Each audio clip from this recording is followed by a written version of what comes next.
ಶ್ರೀ ಗಣಪತಿ ಶಾರದಾ ಗುರುಭ್ಯೋ ನಮಃ.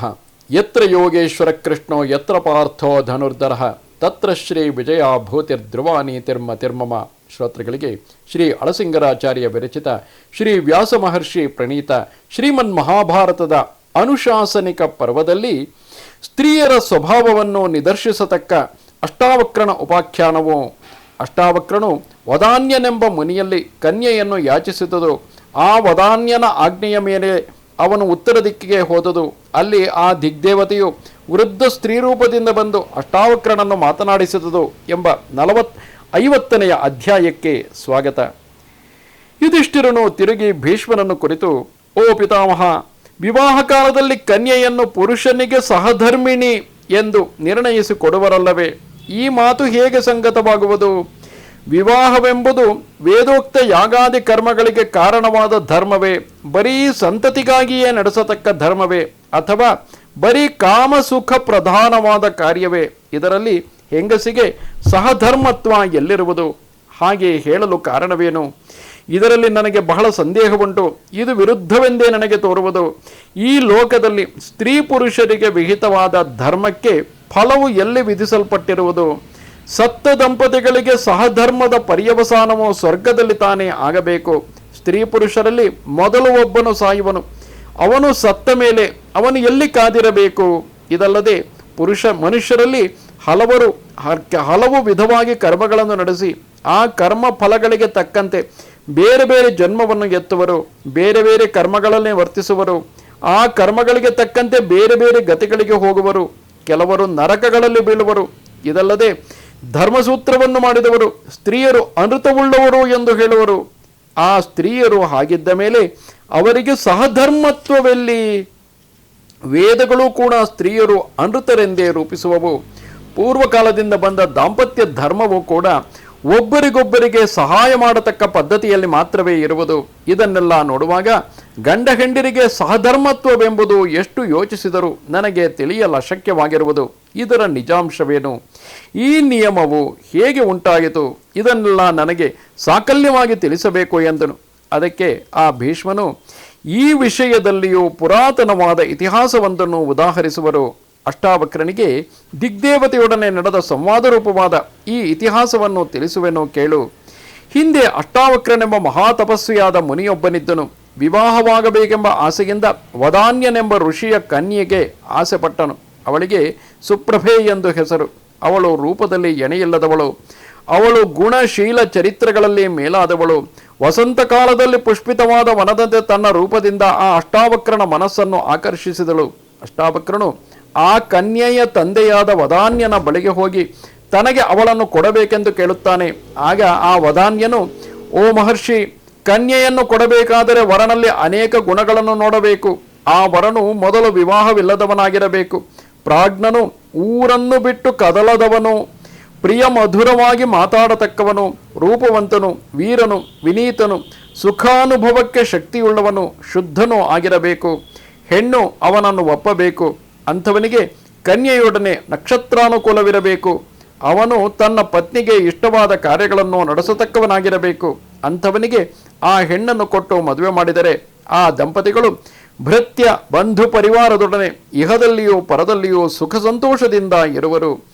ವಿವಾಹಕ್ಕೆ ಮೊದಲು ಪವಿತ್ರವಾದ ಉತ್ತರ ದಿಕ್ಕಿನ ಯಾತ್ರೆಯನ್ನು ಮಾಡಿ ಬಾ.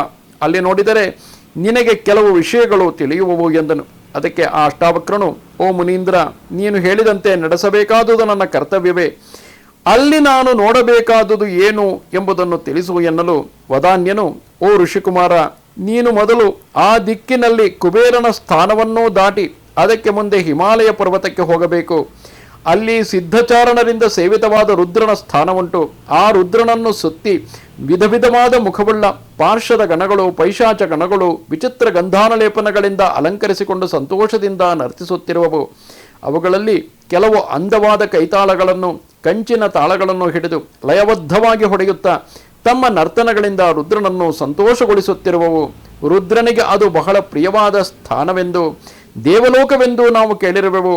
ಅಲ್ಲಿ ರುದ್ರನು ಪಾರ್ಶ್ವದ ಗಣಗಳೊಡನೆ ಯಾವಾಗಲೂ ವಿನೋದಿಸುತ್ತಿರುವನು. ಅಲ್ಲಿಯೇ ಪಾರ್ವತಿಯು ರುದ್ರನನ್ನು ತನಗೆ ಪತಿಯನ್ನಾಗಿ ಪಡೆಯುವುದಕ್ಕಾಗಿ ಬಹಳ ಕಠಿಣ ತಪಸ್ಸನ್ನು ಮಾಡಿದಳು. ಆದುದರಿಂದ ಪಾರ್ವತಿ ಪರಮೇಶ್ವರರಿಬ್ಬರಿಗೂ ಅದು ಬಹಳ ಪ್ರಿಯವಾದ ಸ್ಥಾನವು. ಅಲ್ಲಿ ರುದ್ರನ ಪೂರ್ವೋತ್ತರ ಭಾಗಗಳಲ್ಲಿ ಎಲ್ಲ ಋತುಗಳು, ಕಾಳರಾತ್ರಿಯು, ದೇವಲೋಕದ ಮತ್ತು ಮನುಷ್ಯಲೋಕದ ಎಲ್ಲ ವಸ್ತುಗಳು ಆಕಾರಗಳೊಡನೆ ರುದ್ರನನ್ನು ಸೇವಿಸುತ್ತಿರುವವು. ಆ ರುದ್ರಭುವನವನ್ನು ದಾಟಿ ಮುಂದೆ ಹೋಗಬೇಕು. ಅದರಿಂದ ಆಚೆಗೆ ಮಹಾಮೇಘದಂತೆ ಕಪ್ಪಾಗಿ ಮನಸ್ಸನ್ನು ಆಕರ್ಷಿಸತಕ್ಕ ಒಂದು ವನಪ್ರದೇಶವುಂಟು. ಅದರ ನಡುವೆ ಒಬ್ಬ ಸ್ತ್ರೀಯನ್ನು ನೀನು ನೋಡುವೆ. ಅವಳು ತಪಸ್ವಿನಿ, ಮಹಾತ್ಮಳು, ವಯಸ್ಸಿನಲ್ಲಿ ವೃದ್ಧಳು, ಒಂದು ವ್ರತದೀಕ್ಷೆಯನ್ನು ನಡೆಸುತ್ತಿರುವಳು. ನೀನು ಅವಳನ್ನು ಅವಶ್ಯವಾಗಿ ನೋಡಿ ಅವಳನ್ನು ಪೂಜಿಸಬೇಕು. ಅವಳನ್ನು ನೋಡಿ ಬಂದ ಮೇಲೆ ನೀನು ನನ್ನ ಮಗಳನ್ನು ಗ್ರಹಿಸಬಹುದು. ಈ ಒಪ್ಪಂದಕ್ಕೆ ನೀನು ಸಮ್ಮತಿಸುವುದಾದರೆ ಈಗಲೇ ಹೊರಡು ಎಂದನು. ಆಗಲೇ ಅದಕ್ಕೆ ಆ ಅಷ್ಟಾವಕ್ರನು, ಓ ಸಾಧು, ಹಾಗೆಯೇ ಆಗಲಿ, ನಿಸ್ಸಂದೇಹವಾಗಿಯೇ ನಾನು ಅಲ್ಲಿ ಹೋಗಿಯೇ ಬರುವೆನು. ಆದರೆ ನೀನೂ ಕೂಡ ಕೊಟ್ಟ ಮಾತಿಗೆ ಬದ್ಧನಾಗಿ ನಡೆಯಬೇಕು ಎಂದನು. ಓ ಯುಧಿಷ್ಠಿರ, ಹೀಗೆಂದು ಹೇಳಿ ಅಷ್ಟಾವಕ್ರನು ನೇರವಾಗಿ ಉತ್ತರ ದಿಕ್ಕಿನ ಕಡೆಗೆ ಹೊರಟನು. ವದಾನ್ಯನು ಹೇಳಿದಂತೆ ಸಿದ್ಧಚಾರಣರಿಂದ ತುಂಬಿದ ಹಿಮವತ್ ಪರ್ವತಕ್ಕೆ ಬಂದು ಸೇರಿದನು. ಅಲ್ಲಿ ಬಾಹುದ ಎಂಬ ಪುಣ್ಯ ನದಿಯನ್ನು ಕಂಡನು ಮತ್ತು ಅಶೋಕವೆಂಬ ಪುಣ್ಯತೀರ್ಥದಲ್ಲಿ ಸ್ನಾನ ಮಾಡಿ ದೇವತೆಗಳನ್ನು ತರ್ಪಿಸಿದನು. ಆ ರಾತ್ರಿ ಅಲ್ಲಿಯೇ ಮಲಗುವುದಕ್ಕಾಗಿ ತಂಗಿ ದರ್ಭೆಗಳಿಂದ ಶಯನವನ್ನು ಕಲ್ಪಿಸಿ ಸುಖವಾಗಿದ್ದನು. ರಾತ್ರಿಯು ಕಳೆದು ಬೆಳಗಾದೊಡನೆ ಎದ್ದು ಸ್ನಾನ ಮಾಡಿ ಅಗ್ನಿಯನ್ನು ಪ್ರತಿಷ್ಠಿಸಿ ಹೋಮ ಕಾರ್ಯವನ್ನು ಮುಗಿಸಿದನು. ಆಮೇಲೆ ರುದ್ರಾಣೀಕೂಟವೆಂಬ ಮಡುವನ್ನು ಸೇರಿ ಅಲ್ಲಿ ಸ್ನಾನ ಮಾಡಿದನು. ಅಲ್ಲಿ ಸ್ವಲ್ಪ ವಿಶ್ರಾಂತಿಯನ್ನು ತೆಗೆದುಕೊಂಡು ಮೇಲೆದ್ದು ಕೈಲಾಸಕ್ಕೆ ಇದಿರಾಗಿ ಹೊರಟನು. ಅಲ್ಲಿ ಕಾಂತಿಯಿಂದ ಜ್ವಲಿಸುವಂತಿರುವ ಒಂದು ದೊಡ್ಡ ಸುವರ್ಣ ದ್ವಾರವನ್ನು ಕಂಡನು. ಅಲ್ಲಿಯೇ ಕುಬೇರನಿಗೆ ಸೇರಿದ ಮಂದಾಕಿನಿ ಎಂಬ ತಾವರೆ ಕೊಳವನ್ನು ಕಂಡನು. ಆ ಸರೋವರವನ್ನು ಕಾಯುತ್ತಿದ್ದ ಮಾಣಿಭದ್ರನೇ ಮೊದಲಾದ ಹಲವು ಮಂದಿ ರಾಕ್ಷಸರು ಆ ಮಹರ್ಷಿಯನ್ನು ಕಂಡೊಡನೆ ಇದಿರೆದ್ದು ಬಂದು ಆದರಿಸಿದರು. ಅಷ್ಟಾವಕ್ರನು ಅವರನ್ನು ತಕ್ಕ ಗೌರವದಿಂದ ಆದರಿಸಿ ತಾನು ಬಂದಿರುವ ಸಂಗತಿಯನ್ನು ಕುಬೇರನಿಗೆ ತಿಳಿಸಬೇಕೆಂದು ಕೇಳಿಕೊಂಡನು. ಅಷ್ಟರಲ್ಲಿಯೇ ಆ ಮಹರ್ಷಿಯನ್ನು ನೋಡುವುದಕ್ಕಾಗಿ ಕುಬೇರನೇ ತಾನಾಗಿ ಬರುತ್ತಿರುವುದನ್ನು ಕಂಡು, ಓ ಮಹರ್ಷಿ, ನಮ್ಮ ಸ್ವಾಮಿಯು ತಾನೇ ನಿನ್ನ ಬಳಿಗೆ ಬರುತ್ತಿರುವನು. ಅವನು ನಿನ್ನನ್ನು ನೀನು ಬಂದ ಕಾರ್ಯವನ್ನು ಬಲ್ಲನು. ಇದು ತೇಜಸ್ಸಿನಿಂದ ಜ್ವಲಿಸುತ್ತಿರುವ ಆ ಮಹಾತ್ಮನನ್ನು ನೋಡಬಹುದು ಎಂದರು. ಇಷ್ಟರಲ್ಲಿಯೇ ಕುಬೇರನು ಅಷ್ಟಾವಕ್ರನ ಬಳಿಗೆ ಬಂದು ಅವನ ಕುಶಲ ಪ್ರಶ್ನವನ್ನು ಕೇಳಿ, ಓ ಮಹರ್ಷಿ, ನೀನು ಸುಖ ಪ್ರಯಾಣದಿಂದ ಇಲ್ಲಿಗೆ ಬಂದೆಯಷ್ಟೇ. ನನ್ನಿಂದ ಆಗಬೇಕಾದ ಕಾರ್ಯವೇನಿದ್ದರೂ ತಿಳಿಸು, ನಡೆಸಿಕೊಡುವೆನು. ನನ್ನ ಮನೆಗೆ ಬಂದು ನನ್ನ ಸತ್ಕಾರವನ್ನು ಪಡೆದು ನೀನು ಕೃತಕೃತ್ಯನಾಗಿ ಹೋಗಬಹುದು ಎಂದು ಹೇಳಿ ಆ ಮಹರ್ಷಿಯನ್ನು ತನ್ನ ಅರಮನೆಗೆ ಕರೆದುಕೊಂಡು ಹೋದನು. ಅವನಿಗೆ ತನ್ನ ಆಸನವನ್ನೇ ಕೊಟ್ಟು ಕುಳ್ಳಿರಿಸಿದನು. ಅರ್ಘ್ಯಪಾದ್ಯಗಳನ್ನೆಲ್ಲ ಒಪ್ಪಿಸಿದನು. ಅವರಿಬ್ಬರೂ ಕುಳಿತಿದ್ದಾಗ ಮಾಣಿಭದ್ರನೇ ಮೊದಲಾದ ಯಕ್ಷ ರಾಕ್ಷಸ ಕಿನ್ನರಾದಿಗಳೆಲ್ಲ ಅವನ ಸುತ್ತಲೂ ವಿನಯದಿಂದ ಕುಳಿತಿದ್ದರು. ಆಗ ಕುಬೇರನು, ಓ ಮಹರ್ಷಿ, ನಿನ್ನ ಮನಸ್ಸಿಗೆ ಇಷ್ಟರಾದ ಇಲ್ಲಿನ ಅಪ್ಸರಸ್ಸುಗಳು ನಿನ್ನ ಮುಂದೆ ನರ್ತಿಸುವರು. ಮನೆಗೆ ಅತಿಥಿಯಾಗಿ ಬಂದ ನಿನಗೆ ಒಳ್ಳೆಯ ಆತಿಥ್ಯವನ್ನು ಮಾಡಬೇಕಾದುದು ನನ್ನ ಕರ್ತವ್ಯವು ಎಂದನು. ಆಗ ಅಷ್ಟಾವಕ್ರ ಋಷಿಯು ಹಾಗೆಯೇ ಸರಿ, ಹಾಗೆಯೇ ನಡೆಯಲಿ ಎಂದನು.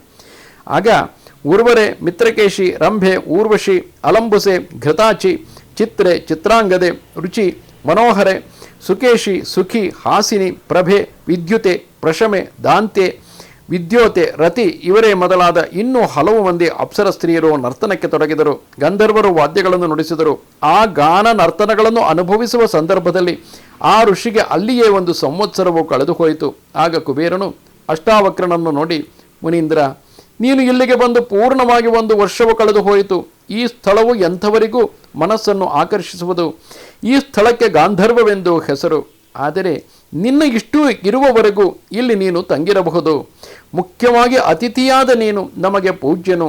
ಇದು ನಿನ್ನ ಮನೆಯೆಂದೇ ತಿಳಿದು ಇಲ್ಲಿ ನಿನಗೆ ಬೇಕಾದುದನ್ನು ತಿಳಿಸು. ನಾವೆಲ್ಲರೂ ನಿನಗೆ ಅಧೀನರಾಗಿ ನಡೆಯತಕ್ಕವರು ಎಂದನು. ಆಮೇಲೆ ಅಷ್ಟಾವಕ್ರನು, ಓ ಧನೇಶ್ವರ, ನಾನು ನಿನ್ನಿಂದ ಯಥಾವತ್ತಾಗಿ ಸತ್ಕೃತನಾದೆನು. ನಾನಿನ್ನು ಹೋಗಿ ಬರುವೆನು. ನಾನು ಸಂತುಷ್ಟನಾದೆನು. ಇವೆಲ್ಲವೂ ನಿನ್ನ ಪದವಿಗೆ ಉಚಿತವಾದುದೇ. ನಿನ್ನ ಮತ್ತು ಮಹಾತ್ಮನಾದ ವಧಾನ್ಯನ ಅನುಗ್ರಹದಿಂದ ಇನ್ನು ನಾನು ಮುಂದಿನ ಕಾರ್ಯಕ್ಕಾಗಿ ಹೊರಡುವೆನು. ನಿನಗೆ ಉತ್ತರೋತ್ತರ ವೃದ್ಧಿಯೂ ಸಂಪತ್ತು ಉಂಟಾಗಲಿ ಎಂದು ಅಲ್ಲಿಂದ ಹಿಂತಿರುಗಿ ಅಷ್ಟಾವಕ್ರನು ನೆಟ್ಟಗೆ ಉತ್ತರಾಭಿಮುಖವಾಗಿ ಹೊರಟನು. ಮುಂದೆ ಶಂಕರನಿಗೆ ವಾಸಸ್ಥಾನವಾದ ಕೈಲಾಸ ಪ್ರದೇಶವನ್ನು ಕಂಡು ಅಲ್ಲಿ ಶರಣಾಗತ ವತ್ಸಲನು ಪ್ರಮಥ ಗಣಗಳಿಂದ ಕೂಡಿದವನು ಆದ ಮಹಾದೇವನನ್ನು ಉದ್ದೇಶಿಸಿ ನಮಸ್ಕರಿಸಿದನು. ಕೈಲಾಸ, ಮಂದರ, ಹಿಮಾಲಯಗಳೇ ಮೊದಲಾದ ಪರ್ವತಗಳನ್ನೆಲ್ಲ ದಾಟಿ ಕೈರಾತವೆಂಬ ಸ್ಥಾನವನ್ನು ಕಂಡನು. ಶಿವನು ಕಿರಾತ ವೇಷವನ್ನು ಧರಿಸಿದ ಆ ಸ್ಥಳವನ್ನು ಪ್ರದಕ್ಷಿಣವಾಗಿ ಸುತ್ತಿ ಬಂದು ನಮಸ್ಕರಿಸಿದನು. ಅಲ್ಲಿಂದ ಭೂಮಿಯ ಕಡೆಗೆ ಇಳಿದನು. ಆ ಪುಣ್ಯಸ್ಥಳ ದರ್ಶನದಿಂದ ತನ್ನ ಆತ್ಮವು ಪವಿತ್ರವಾಯಿತೆಂದು ತೃಪ್ತನಾಗಿ ಅವನು ಅಲ್ಲಿಂದ ತಿರುಗಿ ಉತ್ತರಾಭಿಮುಖವಾಗಿ ಸಮವಾದ ಭೂಭಾಗದಿಂದಲೇ ಮುಂದೆ ಹೋದನು. ಸ್ವಲ್ಪ ದೂರ ಹೋದ ಮೇಲೆ ಅತ್ಯಂತ ರಮಣೀಯವಾದ ವನ ಪ್ರದೇಶವೊಂದು ಕಾಣಿಸಿತು. ಅದು ಸಾರ್ವತ್ರಿಕಗಳಾದ ಅಂದರೆ ಸರ್ವ ಋತುಗಳಿಂದಲೂ ಕೂಡಿದ ಫಲಮೂಲಗಳಿಂದಲೂ ನಾನಾ ಜಾತಿಯ ಪಕ್ಷಿಗಳಿಂದಲೂ ಬೇರೆ ಬೇರೆ ವಿಭಾಗಿಸಲ್ಪಟ್ಟ ವನೋದ್ದೇಶಗಳಿಂದಲೂ ಮನೋಹರವಾಗಿರುವುದು. ಅದರ ನಡುವೆ ದೇವಯೋಗ್ಯವಾದ ಒಂದು ಆಶ್ರಮವು ಕಾಣಿಸಿತು. ಆ ಆಶ್ರಮದ ಸುತ್ತಲೂ ಅಲ್ಲಲ್ಲಿ ರತ್ನಾಲಂಕೃತಗಳಾದ ಸುವರ್ಣ ಪರ್ವತಗಳು, ರತ್ನಮಯವಾದ ಭೂಮಿಯಲ್ಲಿ ನಡುವೆ ಸುವರ್ಣ ಕಮಲಗಳುಳ್ಳ ಪುಷ್ಕರಣಿಗಳು, ಹೀಗೆಯೇ ಇನ್ನೂ ಮನಸ್ಸನ್ನು ಆಕರ್ಷಿಸತಕ್ಕ ವಿಚಿತ್ರ ಸನ್ನಿವೇಶಗಳು ಕಾಣಿಸಿದವು. ಆ ಮಹರ್ಷಿಯ ಕಣ್ಣು ಮನಸ್ಸು ಆ ಸ್ಥಳದ ರಮಣೀಯಕದಲ್ಲಿಯೇ ನೆಟ್ಟಂತಿದ್ದವು. ಹಾಗೆಯೇ ನೋಡುತ್ತಿರುವಾಗ ಮುಂದೆ ಮೊದಲು ತಾನು ನೋಡಿ ಬಂದ ಕುಬೇರ ಭವನಕ್ಕಿಂತಲೂ ಅತಿಶಯವಾಗಿ ಸರ್ವರತ್ನ ವಿಭೂಷಿತವಾಗಿ ಆಶ್ಚರ್ಯಕರವಾದ ದಿವ್ಯ ಭವನವನ್ನು ನೋಡಿದನು. ಅದರ ಸುತ್ತಲೂ ನಾನಾ ಥರದ ಸುವರ್ಣ ರತ್ನ ಪರ್ವತಗಳು ಕಾಣಿಸುವವು. ಅಲ್ಲಲ್ಲಿ ರಮ್ಯ ವಿಮಾನಗಳು, ವಿವಿಧ ರತ್ನಗಳು, ಮಂದಾರ ಪುಷ್ಪಗಳಿಂದ ಹೊದಿಸಲ್ಪಟ್ಟಂತಿರುವ ಮಂದಾಕಿನಿ ನದಿ, ಸ್ವಯಂ ಪ್ರಕಾಶವುಳ್ಳ ರತ್ನಗಳು, ವಜ್ರಮಣಿಗಳಿಂದ ಹೊದಿಸಲ್ಪಟ್ಟ ನೆಲಗಟ್ಟು, ವಿಚಿತ್ರ ಮಣಿತೋರಣಗಳಿಂದ ಅಲಂಕೃತಗಳಾದ ದಿವ್ಯ ಭವನಗಳು, ಅದರ ಸುತ್ತಲೂ ನವರತ್ನಗಳ ಮತ್ತು ಮುತ್ತಿನ ಜಾಲರಿಗಳು, ಇವೆಲ್ಲ ಮನಸ್ಸನ್ನು ದೃಷ್ಟಿಯನ್ನು ಆಕರ್ಷಿಸುತ್ತಿರುವವು. ಅಲ್ಲಲ್ಲಿ ಮಹರ್ಷಿಗಳು ವಾಸಿಸುತ್ತಿರುವರು. ಆ ಸ್ಥಳವನ್ನೆಲ್ಲ ನೋಡಿದ ಮೇಲೆ ಅವನಿಗೆ ಅಲ್ಲಿ ತಾನು ತಂಗುವುದಕ್ಕೆ ತಕ್ಕ ಸ್ಥಳವು ಯಾವುದು ಎಂಬ ಚಿಂತೆಯು ಹುಟ್ಟಿತು. ಆಮೇಲೆ ಅವನು ನೆಟ್ಟಗೆ ಆ ದಿವ್ಯ ಭವನದ ದ್ವಾರದೇಶಕ್ಕೆ ಹೋಗಿ ಅಲ್ಲಿ ನಿಂತು ಉಚ್ಚ ಸ್ವರದಿಂದ, ಎಲ್ಲೋ ಯಾರಿಲ್ಲಿ? ಅತಿಥಿಯಾಗಿ ನಾನು ಬಂದಿರುವೆನು ಎಂದು ಕೂಗಿದನು. ಒಡನೆಯೇ ಒಳಗಿನಿಂದ 7 ಮಂದಿ ಅತ್ಯಂತ ರೂಪವತಿಯರು, ನಾನಾ ವಿಧದ ಆಕೃತಿಯುಳ್ಳವರು ಆದ ಕನ್ಯೆಯರು ಇವನ ಮುಂದೆ ಬಂದು ನಿಂತರು. ಅವರಲ್ಲಿ ಯಾರ ಮೇಲೆ ಅಷ್ಟಾವಕ್ರನ ದೃಷ್ಟಿಯು ಬಿದ್ದಿತೋ ಅವರವರು ಅವನ ಕಣ್ಮನಗಳೆರಡನ್ನು ತಮ್ಮಲ್ಲಿಯೇ ಸೆಳೆದಿಟ್ಟುಕೊಳ್ಳುವಷ್ಟು ಸುಂದರಿಯರಾಗಿದ್ದರು. ಆ ಮುನಿಗೆ ಆಗ ತನ್ನ ಮನಸ್ಸನ್ನು ಹೇಗೆ ಸ್ವಾಧೀನದಲ್ಲಿ ಇಟ್ಟುಕೊಳ್ಳುವುದು ಎಂಬುದೇ ಅಸಾಧ್ಯವಾಯಿತು. ಕೊನೆಗೆ ಅವನು ಹೇಗೋ ಧೈರ್ಯವನ್ನು ತಂದುಕೊಂಡು ದೃಢ ಮನಸ್ಸಿನಿಂದ ನಿಂತಿದ್ದನು. ಆಮೇಲೆ ಆ 7 ಮಂದಿ ಕನ್ಯೆಯರು, ಹೇ ಭಗವನ್, ಒಳಗೆ ಬರಬೇಕು ಎಂದರು. ಆ ಸ್ತ್ರೀಯರ ರೂಪಕ್ಕೂ ಆ ದಿವ್ಯ ಭವನದ ಅಂದಕ್ಕೂ ಅವನ ಮನಸ್ಸಿಗೆ ದಿಗ್ಭ್ರಮೆ ಹಿಡಿದಂತಾಗಿತು. ಮೇಲೆ ಅವನಿಗೆ ಕುತೂಹಲವು ಹೆಚ್ಚಿತು. ಆ ಗೃಹದೊಳಗೆ ಪ್ರವೇಶಿಸಿದನು. ಆ ಮನೆಯ ನಡುವೆ ಒಂದು ಮಂಚದ ಮೇಲೆ ಬಹಳ ವೃದ್ಧಳಾಗಿ ಜರೆಯಿಂದ ಶಿಥಿಲವಾದ ಮೈಯುಳ್ಳ ಹೆಂಗಸು ಕಾಣಿಸಿದಳು. ಅವಳು ಮೈಮೇಲೆ ಶುದ್ಧವಾದ ದುಕೂಲವನ್ನುಟ್ಟು ಸರ್ವಾಭರಣ ಭೂಷಿತೆಯಾಗಿ ತೇಜೋವತಿಯಾಗಿ ಕಾಣಿಸಿದಳು. ಅವಳನ್ನು ಕಂಡೊಡನೆ ಅಷ್ಟಾವಕ್ರನು ಸ್ವಸ್ತಿವಾಕ್ಯದಿಂದ ಹರಸಿದನು. ಅವಳು ಥಟ್ಟನೆ ಇದಿರೆದ್ದು ಅವನ ಸುಖಾಗಮನವನ್ನು ಕೇಳಿ ಕುಳ್ಳಿರಬೇಕೆಂದು ಪ್ರಾರ್ಥಿಸಿದಳು. ಆಗ ಅಷ್ಟಾವಕ್ರನು ಆ ಮುದುಕಿಯನ್ನು ನೋಡಿ, ಈ ಕನ್ಯೆಯರಲ್ಲಿ ಒಳ್ಳೆಯ ತಿಳುವಳಿಕೆಯುಳ್ಳವಳು, ಶಾಂತ ಸ್ವಭಾವಳು ಆದ ಒಬ್ಬಳು ಮಾತ್ರ ಇಲ್ಲಿ ನನ್ನ ಉಪಚಾರಕ್ಕಾಗಿ ನಿಲ್ಲಲಿ, ಉಳಿದವರೆಲ್ಲರೂ ತಮ್ಮ ಇಷ್ಟ ಬಂದಂತೆ ಹೋಗಲಿ ಎಂದನು. ಆಗ ಆ 7 ಮಂದಿ ಕನ್ಯೆಯರು ಆ ಮಹರ್ಷಿಗೆ ಪ್ರದಕ್ಷಿಣೆ ಮಾಡಿ ಆ ಸ್ಥಳವನ್ನು ಬಿಟ್ಟು ಹೊರಟು ಹೋದರು. ಆ ಮುದುಕಿಯೊಬ್ಬಳೇ ಅಲ್ಲಿ ನಿಂತಳು. ಆಮೇಲೆ ಆ ಮುದುಕಿಯು ಆ ಅಷ್ಟಾವಕ್ರನನ್ನು ಸತ್ಕರಿಸಿ ತನ್ನ ಹಾಸಿಗೆಯನ್ನೇ ಅವನಿಗೆ ಕೊಟ್ಟಳು. ಅವನು ಆ ಹಾಸಿಗೆಯ ಮೇಲೆ ಮಲಗಿಕೊಂಡು ಆ ವೃದ್ಧೆಯನ್ನು ನೋಡಿ, ಭದ್ರೆ, ನೀನು ಮಲಗು, ರಾತ್ರಿಯು ಕಳೆಯುತ್ತಿರುವುದು ಎಂದನು. ಹಾಗೆಯೇ ಅವರು ಅನ್ಯೋನ್ಯ ಸಲ್ಲಾಪಗಳನ್ನು ಮಾಡಿದ ಮೇಲೆ ಆ ಮುದುಕಿಯು ಬೇರೊಂದು ಹಾಸಿಗೆಯ ಮೇಲೆ ಹೋಗಿ ಮಲಗಿದಳು. ಆಮೇಲೆ ಸ್ವಲ್ಪ ಹೊತ್ತಿನಲ್ಲಿಯೇ ಆ ವೃದ್ಧೆಯು ತಾನು ಚಳಿಯನ್ನು ತಡೆಯಲಾರದ ನೆವವನ್ನು ತೋರಿಸಿ ನಡುಗುತ್ತಾ ತನ್ನ ಹಾಸಿಗೆಯನ್ನು ಬಿಟ್ಟು ಅಷ್ಟಾವಕ್ರನು ಮಲಗಿದ್ದ ಹಾಸಿಗೆಯನ್ನೇರಿ ಕುಳಿತಳು. ಸಮೀಪಕ್ಕೆ ಬಂದ ಅವಳನ್ನು ಅಷ್ಟಾವಕ್ರನು ನಿಷ್ಕಲ್ಮಶವಾದ ಪ್ರಿಯವಾಕ್ಯದಿಂದ ಆದರಿಸಿದನು. ಆಮೇಲೆ ಅವಳು ತನ್ನ ತೋಳುಗಳೆರಡನ್ನೂ ನೀಡಿ ಆ ಅಷ್ಟಾವಕ್ರನನ್ನು ಅಪ್ಪಿಕೊಂಡಳು. ಇಷ್ಟಾದರೂ ಆ ಮುನಿಯು ಸ್ವಲ್ಪವಾದರೂ ಮನಸ್ಸು ಕದಲದೆ ಮರದಂತೆಯೋ ಗೋಡೆಯಂತೆಯೋ ಇರುತ್ತಿದ್ದನು. ಆಗ ಅವನ ಸ್ಥಿತಿಯನ್ನು ನೋಡಿ ಆ ವೃದ್ಧೆಯು ಮನಸ್ಸಿನಲ್ಲಿ ಖಿನ್ನಳಾಗಿ ಆ ಋಷಿಯನ್ನು ನಟ್ಟ ಕಣ್ಣಿನಿಂದ ನೋಡುತ್ತಾ ಹೀಗೆಂದಳು, ಓ ವಿಪ್ರೋತ್ತಮ, ಪುರುಷನು ಕಾಮಿಸದಿದ್ದರೂ ಸ್ತ್ರೀಯರಿಗೆ ಆ ಪುರುಷನ ಸಾನ್ನಿಧ್ಯದಲ್ಲಿ ಧೈರ್ಯವೆಂಬುದು ಕದಲಿ ಹೋಗುವುದು. ಅವರಿಗೆ ಆಗ ಧೈರ್ಯವು ತಮ್ಮ ಸ್ವಾಧೀನದಲ್ಲಿ ಇರುವುದಿಲ್ಲ. ನಾನು ನಿನ್ನಲ್ಲಿ ಕಾಮಮೋಹಿತೆಯಾಗಿ ಬಂದವಳು, ನಾನಾಗಿ ಬಂದ ನನ್ನನ್ನು ನೀನು ಅಂಗೀಕರಿಸಬೇಕು. ಓ ಬ್ರಹ್ಮರ್ಷಿ, ಧೈರ್ಯಗೊಂಡಬೇಡ, ಉತ್ಸಾಹದಿಂದಿರು, ನನ್ನೊಡನೆ ಸಂಗಮಿಸು. ನಾನು ಬಹಳ ಕಾಮಾರ್ತಿಯಾಗಿ ಬಂದವಳು, ನನ್ನನ್ನು ಬಿಗಿಯಾಗಿ ಆಲಿಂಗಿಸು. ಓ ಧರ್ಮಾತ್ಮ, ನೀನು ಇದುವರೆಗೆ ಮಾಡಿದ ತಪಸ್ಸಿಗೆ ಇದೇ ಉತ್ತಮ ಫಲವು. ನಿನ್ನನ್ನು ನೋಡಿದ ಮಾತ್ರದಿಂದಲೇ ನನ್ನ ಮನಸ್ಸು ಕದಲಿತು. ನನ್ನನ್ನು ಆಧರಿಸು. ಇದೋ ಈ ದಿವ್ಯ ಭವನಕ್ಕೂ ಇಲ್ಲಿರುವ ಸಮೃದ್ಧವಾದ ಧನಕ್ಕೂ ಇನ್ನೂ ಇಲ್ಲಿರತಕ್ಕ ಬೇರೆ ಎಲ್ಲ ವಸ್ತುಗಳಿಗೂ ಇನ್ನು ಮೇಲೆ ನೀನೇ ಅಧಿಕಾರಿಯಾಗಿರು. ಇಷ್ಟು ಮಾತ್ರವಲ್ಲ, ಇನ್ನು ಮೇಲೆ ನನಗೂ ನೀನೇ ನಾಥನಾಗಿದ್ದು ನನ್ನನ್ನು ನಿಯಮಿಸತಕ್ಕವನಾಗು. ಇದರಲ್ಲಿ ಸಂದೇಹವಿಲ್ಲ. ನಿನ್ನ ಕೋರಿಕೆಗಳೆಲ್ಲವನ್ನೂ ಕೈಗೂಡಿಸುವೆನು. ರಮ್ಯವಾದ ಈ ವನಪ್ರದೇಶದಲ್ಲಿ ನನ್ನೊಡನೆ ಸಂತೋಷದಿಂದ ರಮಿಸುತ್ತಿರು. ನಾನು ನಿನಗೆ ವಶಳಾಗಿರುವೆನು. ನನ್ನೊಡನೆ ನೀನು ಇಲ್ಲಿ ಬೇಕಾದ ಸುಖವನ್ನು ಅನುಭವಿಸಬಹುದು. ದೇವ ಮಾನವ ಲೋಕಗಳಲ್ಲಿರುವ ಎಲ್ಲ ಸುಖಗಳನ್ನು ಇಲ್ಲಿ ನಾವಿಬ್ಬರೂ ಸೇರಿ ಅನುಭವಿಸಬಹುದು. ಸ್ತ್ರೀಯರಿಗೆ ಪುರುಷನೊಡನೆ ಸೇರುವುದಕ್ಕಿಂತಲೂ ಮೇಲಾದುದು ಬೇರೆ ಯಾವುದೂ ಇಲ್ಲ. ನಮ್ಮಂತಹ ಹೆಂಗಸರಿಗೆ ಇದೇ ದೊಡ್ಡ ಫಲವು. ಕಾಮಮೋಹಕ್ಕೆ ಒಳಗಾದ ಹೆಂಗಸರು ತಮ್ಮ ಸ್ವೇಚ್ಛೆಯಂತೆ ನಡೆಯುವರು. ಅವರ ಕಾಮಾತುರದಲ್ಲಿ ಕುದಿಯುವ ಮರಳ ಮೇಲೆ ನಡೆದರೂ ಅವರಿಗೆ ಕಷ್ಟವು ತೋರುವುದಿಲ್ಲ ಎಂದಳು. ಅದಕ್ಕೆ ಆ ಅಷ್ಟಾವಕ್ರನು, ಎಲೆ ಭದ್ರೆ, ಪರಸ್ತ್ರೀಯರನ್ನು ನಾನು ಎಂದಿಗೂ ಸ್ಪರ್ಶಿಸುವವನಲ್ಲ. ಧರ್ಮಶಾಸ್ತ್ರಜ್ಞರು ಪರದಾರ ಸ್ಪರ್ಶವನ್ನು ಬಹಳವಾಗಿ ದೂಷಿಸುವರು. ಪತಿವ್ರತೆಯಾದ ಒಬ್ಬ ಸ್ತ್ರೀಯನ್ನು ಮುಟ್ಟಿದರೂ ಆ ದೋಷಕ್ಕೆ ಅವರಿಗೆ ಬ್ರಹ್ಮಹತ್ಯೆಗೆ ಮಾಡತಕ್ಕ ಪ್ರಾಯಶ್ಚಿತ್ತವು ವಿಧಿಸಲ್ಪಟ್ಟಿರುವುದು. ಅದರಲ್ಲಿಯೂ ಬ್ರಾಹ್ಮಣ ಕ್ಷೇತ್ರವೆನಿಸಿದ ಪತಿವ್ರತೆಯರನ್ನು ಸ್ಪರ್ಶಿಸುವುದು ಇನ್ನೂ ಅಧಿಕ ಪಾತಕಕ್ಕೆ ಕಾರಣವು. ಎಲೆ ಭದ್ರೆ, ನಾನೇನೋ ವಿವಾಹ ಪ್ರಯತ್ನಕ್ಕಾಗಿಯೇ ಇಲ್ಲಿಗೆ ಬಂದವನು. ಇಲ್ಲಿ ನಾನು ನಿನ್ನೊಡನೆ ಈಗ ಸೇರುವುದರಿಂದ ನನ್ನ ಬ್ರಹ್ಮಚರ್ಯವು ಕೆಡುವುದು. ಆದುದರಿಂದ ನಾನು ಮುಂದೆ ಕ್ರಮವಾದ ವಿವಾಹವನ್ನು ಮಾಡಿಕೊಳ್ಳುವುದಕ್ಕೆ ಮೊದಲು ನನಗೆ ಪ್ರಾಯಶ್ಚಿತ್ತವೇ ದೊಡ್ಡ ಕಾರ್ಯವಾಗುವುದು. ಮಾಡಿದ ಪಾಪಕ್ಕೆ ಪ್ರಾಯಶ್ಚಿತ್ತವಿಲ್ಲದೆ ವಿವಾಹ ಮಾಡಿಕೊಳ್ಳತಕ್ಕವನ ಬೀಜವು ಶುದ್ಧವೆನಿಸುವುದಿಲ್ಲ. ಎಲೆ ವೃದ್ಧಳೇ, ವಾಸ್ತವದಲ್ಲಿ ತಂದೆ ತಾಯಿಯರ ನಡತೆಯಿಂದಲೇ ಪುತ್ರನಿಗೆ ಜನ್ಮಶುದ್ಧಿಯು. ನಾನಾದರೂ ಕಾಮ ಸುಖವನ್ನೇ ಕಂಡವನಲ್ಲ. ಧರ್ಮಾರ್ಥವಾಗಿ ಸಂತತಿಯನ್ನು ಪಡೆಯಬೇಕು ಎಂಬುದು ನನ್ನ ಉದ್ದೇಶವು. ಪುತ್ರ ಸಂತಾನದಿಂದ ಸದ್ಗತಿಯನ್ನು ಪಡೆಯಬೇಕು ಎಂಬುದೇ ನನ್ನ ನಿಶ್ಚಯವು. ಆದುದರಿಂದ ಭದ್ರೆ, ಈ ಧರ್ಮಸೂಕ್ಷ್ಮವನ್ನು ವಿಮರ್ಶಿಸು. ಅದನ್ನು ತಿಳಿದು ನಿನ್ನ ಉದ್ದೇಶವನ್ನು ಬಿಟ್ಟು ಬಿಡು ಎಂದನು. ಅದಕ್ಕೆ ಆ ವೃದ್ಧೆಯು, ಓ ಬ್ರಾಹ್ಮಣ, ಅಗ್ನಿ, ವಾಯು, ವರುಣರೇ ಮೊದಲಾದ ಯಾವ ದೇವತೆಗಳೇ ಆಗಲಿ ಮನ್ಮಥರಂತೆ ಸ್ತ್ರೀಯರಿಗೆ ಪ್ರಿಯರಲ್ಲ. ಸ್ತ್ರೀಯರಿಗೆ ಯಾವಾಗಲೂ ಕಾಮ ಸುಖವೇ ಮುಖ್ಯವಾದುದು. ಸ್ತ್ರೀಯರಲ್ಲಿ 1000 ಮಂದಿಗೊಬ್ಬಳು ಅಥವಾ 1,00,000ಕ್ಕೊಬ್ಬಳು ಪತಿವ್ರತೆಯು ಸಿಕ್ಕಬಹುದು. ಅದು ಯಾವಾಗಲೋ ಒಮ್ಮೆ ದೊರೆಯಬಹುದು. ಕಾಮವುಳ್ಳ ಹೆಂಗಸು ತಂದೆ, ತಾಯಿ, ಸಹೋದರರು, ಕುಲದವರು, ಗಂಡನು, ಮೈದುನನು, ಮಗನೂ ಎಂಬ ಭೇದವನ್ನೇ ಎಣಿಸುವುದಿಲ್ಲ. ಮಹಾನದಿಗಳು ತಮ್ಮ ಪ್ರವಾಹದಿಂದ ಉಭಯ ತೀರಗಳನ್ನು ಉರುಳಿಸುವಂತೆ ಸ್ತ್ರೀಯರು ತಮ್ಮ ರತಿಯಿಂದ ಕುಲಗಳನ್ನೇ ಕೆಡಿಸುವರು. ಈ ದೋಷಗಳನ್ನೆಲ್ಲ ಎಣಿಸಿಯೇ ಬ್ರಹ್ಮದೇವನು ಈ ಮೇಲಿನ ವಾಕ್ಯಗಳನ್ನು ತಾನಾಗಿಯೇ ಹೇಳಿರುವನು ಎಂದಳು. ಅದಕ್ಕೆ ಆ ಅಷ್ಟಾವಕ್ರನು, ಎಲೆ ವೃದ್ಧೆ, ನಿನ್ನ ಕೋರಿಕೆ ಏನೋ ಅದು ಹಾಗಿರಲಿ. ನನ್ನಿಂದ ಈಗ ಆಗಬೇಕಾದ ಬೇರೆ ಕಾರ್ಯವಿದ್ದರೆ ಹೇಳು ಎಂದಳು. ಅದಕ್ಕೆ ಆ ಸ್ತ್ರೀಯು, ಓ ಬ್ರಾಹ್ಮಣ, ಈಗ ನಾನೇನೋ ಹೇಳಲಾರೆನು. ಕಾಲದೇಶಗಳು ಕೂಡಿ ಬರುವಾಗ ನೀನೇ ಅದನ್ನು ತಿಳಿಯುವೆ. ಅದುವರೆಗೆ ನೀನು ಇಲ್ಲಿಯೇ ನಿರೀಕ್ಷಿಸುತ್ತಿರು. ಆಮೇಲೆ ನೀನು ಕೃತಕೃತ್ಯನಾಗಿ ಹೋಗಬಹುದು ಎಂದಳು. ಅದಕ್ಕೆ ಆ ಅಷ್ಟಾವಕ್ರನು, ಅಮ್ಮ, ಹಾಗೆಯೇ ಆಗಲಿ. ನೀನು ಇಷ್ಟಪಡುವವರೆಗೆ ನಾನು ಇಲ್ಲಿಯೇ ನಿಲ್ಲುವೆನು. ಇದರಲ್ಲಿ ಸಂದೇಹವಿಲ್ಲ ಎಂದನು. ಹೀಗೆಂದು ಹೇಳಿ ಆ ಅಷ್ಟಾವಕ್ರನು ಜರೆಯಿಂದ ಜೀರ್ಣ ದೇಹವುಳ್ಳ ಆ ಮುದುಕಿಯನ್ನು ಸುಮ್ಮನೆ ನೋಡುತ್ತಿದ್ದನು. ಅವನ ಮನಸ್ಸಿನಲ್ಲಿ ಮೇಲೆ ಮೇಲೆ ಜಿಹಾಸೆಯೇ ಹೆಚ್ಚುತ್ತಿದ್ದಿತು. ಅವನ ಮನಸ್ಸು ಅವಳ ಕಷ್ಟವನ್ನು ನೋಡಿ ಕುದಿಯುತ್ತಿದ್ದಿತು. ಆ ಮುದುಕಿಯ ಯಾವ ದೇಹ ಭಾಗವನ್ನು ನೋಡಿದರೂ ಅಲ್ಲಲ್ಲಿನ ವಿಕಾರ ರೂಪವು ಅವನ ಮನಸ್ಸಿಗೆ ಬೇಸರವನ್ನು ಹುಟ್ಟಿಸುತ್ತಿದ್ದಿತು.